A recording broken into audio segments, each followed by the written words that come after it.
Barchaga assalomu alaykum hurmatli o'quvchilar. Demak, bugun biz sizlar bilan arifmetik progressiya mavzusini boshlaymiz.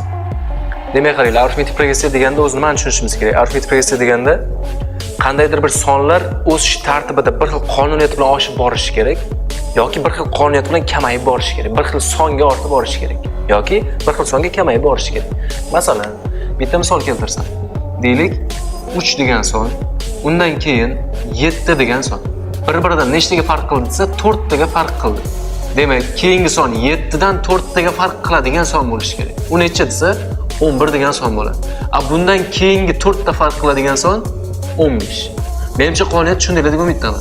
Hammasi bir xil 4 ta ortib borishi yoki 5 ta ortishi yoki bittadan ortishi nima bo'lgan taqdirda ham bir xil songa ortib borishi yoki kamayib borishi arifmetik progressiyani tashkil qiladi. Tushuntirdingmi?